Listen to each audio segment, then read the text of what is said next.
My name is Cassie. I am 23 years old. I graduated as a qualified nurse this year and was given my first position as a home nurse. My patient was an English gentleman in his early 80s who suffered from Alzheimer's. In the first meeting, the patient was given his record, and from it I could see that he was a convert to the religion of Islam, therefore he was a Muslim. I knew from this that I would need to take into account some modes of treatment that may go against his faith, and therefore try to adapt my care to meet his needs. I bought in some halal meat to cook for him and ensured that there was no pork or alcohol in the premises, as I did some research which showed me that these were forbidden in Islam. My patient was in a very advanced stage of his condition, so many of my colleagues could not understand why I was going through so much effort for him. But I understood that a person who commits to a faith deserves that commitment to be respected, even if they are not in a position to understand. Anyway, after a few weeks with my patient, I began to notice some patterns of movement. At first, I thought it was some copied motions he'd seen someone doing, but I saw him repeat the movement at particular times, morning, afternoon, evening. The movements were to raise his hands, bow, and then put his head to the ground. I could not understand it. He was also repeating sentences in another language. I couldn't figure out what language it was as his speech was slurred, but I know the same verses were repeated daily. Also, there was something strange. He didn't allow me to feed him with my left hand. Somehow I knew this link to his religion, but didn't know how. One of my colleagues told me about Pow Talk as a place for debates and discussions. As I did not know any Muslims except for my patient, I thought it would be good to speak to someone live and ask questions. I went on the Islam section and entered the room True Message. Here I asked questions regarding the repeated movements and was told that these were the actions of prayer. I did not really believe it until someone posted a link on the Islamic prayer on YouTube. I was shocked. A man who has lost all memory of his children, of his occupation, and could barely eat and drink, was able to remember not only actions of prayer, but verses that were in another language. This was nothing short of incredible, and I knew that this man was devout in his faith, which made me want to learn more in order to care for him the best I could. I came into the Pow Talk room as often as I could, and was given a link to read the translation of the Quran and listen to it. The chapter of the bee gave me chills, and I repeated it several times a day. I saved a recording of the Quran on my iPod and gave it to my patient to listen to. He was smiling and crying, and in reading the translation I could see why. I applied what I gained from Pow Talk to care for my patient, but gradually found myself coming to the room to find answers for myself.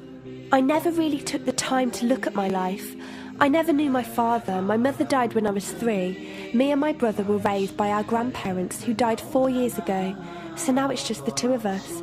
But despite all this loss, I always thought I was happy, content. It was only after spending time with my patient that I felt like I was missing something.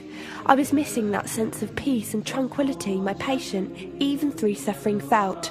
I wanted that sense of belonging and a part of something that he felt, even with no one around him.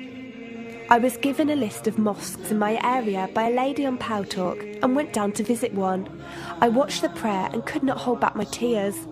I felt drawn to the mosque every day, and the imam and his wife would give me books and tapes to welcome any questions I had.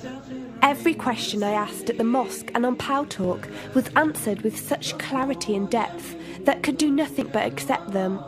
I have never practiced a faith, but always believed that there was a God. I just did not know how to worship him. One evening I came onto Pow Talk, and one of the speakers on the mic addressed me. He asked me if I have any questions. I said no. He asked if I was happy with the answers I was given. I said yes. He then asked what was stopping me accepting Islam. I could not answer. I went to the mosque to watch the dawn prayer. The imam asked me the same question. I could not answer.